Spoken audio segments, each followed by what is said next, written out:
हे खरं आहे की आपल्याला जामीन मिळाला मला आणि समीर भाऊला हायकोर्टाने आणि त्याच्यावर ईडीने जे आहे सुप्रीम कोर्टामध्ये अपील केलं होतं. त्याच्या अगोदर आम्ही हेबियस कॉर्पस पण तिकडे दाखल केला होता. आता तो हेबियस कॉर्पस आम्ही तसंच ठेवला, परंतु हायकोर्टाने जो निकाल दिलेला आहे आणि ईडी जी त्याच्या विरुद्ध गेली होती, सुप्रीम कोर्टाने जो आहे हायकोर्टाचा निकाल जो आहे हा योग्य आहे असं ठरवलं आणि ती केस तिकडे त्यांची डिसमिस केली. जुनी केस आहे, विशेष एवढं काही नाही आहे त्याच्यामध्ये. पण एकूणच या सगळ्या काळामध्ये आपल्याला जेलवारी झाली, अनेकदा त्याचा त्रासही सहन करावा लागला. आता काय करू, आता जेलवारी झाली, त्रास सहन करावा लागला, माझं काय रडत बसू का, काय करू आता. जे झालं ते झालं, कदाचित नशिबात आपलं होतं म्हणून ते झालं. पण त्याच्यानंतर न्याय तर मिळाला ना आपल्याला. काय एवढंच नाही तर त्या महाराष्ट्र सदनमध्ये गाडीचाही घोटाळा नाही हे सुद्धा जे आहे सेशन कोर्टाने दाखवलं. कारण गव्हर्नमेंटने अजून एक पैसासुद्धा दिलेला नाही. आता म्हणजे किती वर्ष झाली, आता 10-11 वर्ष होऊन गेले ते महाराष्ट्र सदन वापरलं जात आहे, परंतु कुठल्याही प्रकारे एक नवा पैसासुद्धा त्या कॉन्ट्रॅक्टरला देण्यात आलेला नाही आजपर्यंत. आणि हे कोणाला माहीत नसतं.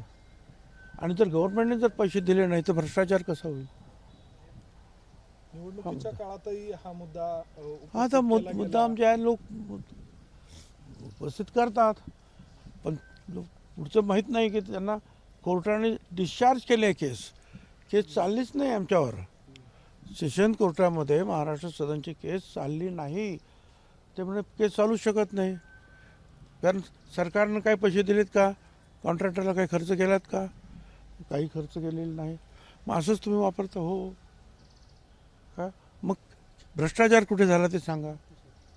गव्हर्नमेंटने जर पैसेच दिले नाही कॉन्ट्रॅक्टरला तर भ्रष्टाचार कसा काय होईल. आणि ते पण 100 कोटीचा तो कॉन्ट्रॅक्ट आणि अगोदरच 800 आणि 1000 आणि 10,000 वाटेल तसे हे प्रचाराचा भाग होता, राजकारणाचा भाग काय. आणि तो आमच्या नशिबी आला, तो आम्ही झेलला. साहेब, कुठल्याही योजनेत 2 ते 5% गैरप्रकार होतच असतो आणि या गैरप्रकारामुळे कोणती योजना बंद केली नाही पाहिजे असं म्हणत माणिकराव कोकाटे यांनी कोणत्याही खात्यासंदर्भात गैरप्रकार होतो असं कबूल केलंय. मला काय सांगायचं नाही त्याच्यावर. पीक विम्यासंदर्भात त्यांनाच विचारा काय ते. साहेब, जितेंद्र आव्हाड म्हणाले जनतेने पाशवी बहुमत दिलं, आता जनतेवरती पाशवी बलात्कार होईल असं त्यांनी पालकमंत्री पदावरून वक्तव्य केलं. कोणी? जितेंद्र आव्हाडांनी जनतेनं महायुती सरकारला पाशवी बहुमत दिलं, आता जनतेवरती पाशवी बलात्कार होईल असं त्यांनी एक वादग्रस्त वदन केलं. काय आहे की ते जितेंद्र आव्हाड अभ्यास वगैरे करतात, सगळं आहे, वाचतात वगैरे, परंतु एवढं की कुठले शब्द कधी कसे वापरावेत तिथे सगळी त्यांची ती गडबड होते. त्याच्यामुळे दुसरे पण शब्द वापरता आले असते. पाशवी बहुमत दिलं म्हणून परत पाशवी हा शब्द वापरून बलात्कार त्याला जोडायचा. मला असं वाटतं जर की त्यांना जे काय सांगायचं ते त्यांनी जे आहे असं काही न सांगता स्वच्छपणे जर सांगितलं ना जे काही बोलायचं ते, तर मला असं वाटतं की त्याच्यावर कॉन्ट्रोवर्सी निर्माण होणार नाही. साहेब, विजय वडेट्टीवारांनी मध्यंतरी एक विधान केलं. ते असं म्हणाले की काही दिवसांनंतर राज्याच्या राजकारणामध्ये एक मोठा उदय होऊ शकतो.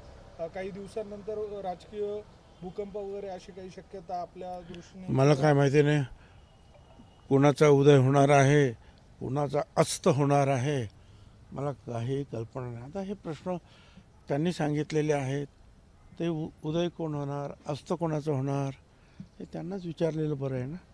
मी सुद्धा तुमच्या एवढंच अनभिज्ञ आहे.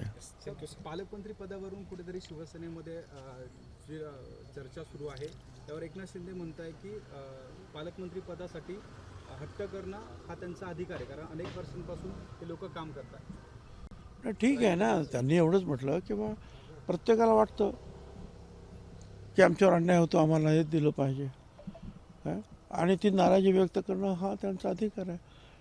अर्थात मग त्याच्यामध्ये जे आहे सारासार विचार करून योग्य काय आहे ते मुख्यमंत्री आणि उपमुख्यमंत्री ठरवतील ना. आगामी काळात कुंभमेळा आहे नाशिकचा, त्या दृष्टीने नाशिकचं पालकत्व महत्त्वाचं मानलं जातं, या दृष्टीने प्रयत्न मोठ्या प्रमाणात होत आहे. काय वाटतं आपल्याला, कुणाच्या हे पदरात पडू शकेल? कारण आता काही तासांपूर्वी त्याला स्थगिती देखील मिळाली, स्थगिती मिळालेली आहे नाशिकच्या पालकमंत्री पदासाठी. मात्र कुंभमेळ्याच्या दृष्टीने अतिशय महत्त्वाचं आहे. कुंभमेळ्याच्या दृष्टीनं हे अतिशय महत्त्वाची ही वर्ष असतात. कारण मागच्या वेळेला मी पालकमंत्री होतो आणि आपण सगळ्यांत पहिला अनेक कामं झाली. म्हणजे एअरपोर्ट झाला, बोट क्लब झाला, त्र्यंबकेश्वरचा रस्ता झाला, शिर्डीचा रस्ता झाला, त्याच्यानंतर आपले घाट सुधारणा वगैरे वगैरे झालं. कामनाईवरून जे आपण रिंग रोड करायचे होते, कामनाई त्र्यंबकेश्वर मसरूळ, हे असे सगळे जे रिंग रोड करायचे, किंवा धुळ्यावरून येणारे जे लोक आहेत ते ओझरमार्गे सिन्नरवरून पुण्याला जाणारे, हे असे अनेक कामं जे आहेत आपण त्यावेळेला ती केलीत. तर यावेळेलासुद्धा जे आहेत अनेक म्हणजे विकास हा कधी ही संपणारी गोष्ट नाही. जगामध्ये ज्या नवीन नवीन गोष्टी उदयास येतात त्याप्रमाणे आपलंसुद्धा शहर असलं पाहिजे असं या सगळ्यांना वाटणं स्वाभाविक आहे. आणि त्या दृष्टीनं जो कोणी चांगले ग्रस्त येतील, चांगले मंत्री येतील, त्याच्यामुळे जो आहे या कुंभमेळ्याचा दृष्टीनं आपल्याला सगळं सोयी करता येतील येणाऱ्या करोडो लोकांसाठी. आणि त्याचबरोबर ज्या सोयी करण्यात येतील त्या पुढे नाशिककर किंवा इतरांनासुद्धा कायमस्वरूपी वापरता येतात. तर ₹1 पीक विमा योजना आहे, सर्वाधिक फायदा शेतकऱ्यांना होतो. खरं तर नाशिकमधल्या येवला आणि लासलगावमध्ये कांदा उत्पादक शेतकरी आहे. या संदर्भात सुप्रिया सुळे म्हणते की ही योजना बंद करू नये, यात जर काही फेरफार होत असेल तर त्यांच्यावर कारवाई केली पाहिजे. आता काय मला काय कल्पना, मी मंत्री पण नाही, मंत्रिमंडळात काय ठरतं आहे, बंद करतायत का चालू ठरतं, मला काय कल्पना नाही आहे. पण एवढंच आहे की एखादी योजना असेल तर त्याच्यातले गैरप्रकार दूर करून जे आहेत लोकांच्या फायद्याच्या दृष्टीने विचार करायला पाहिजे. एबीपी माझा, उघडा डोळे बघा नीट.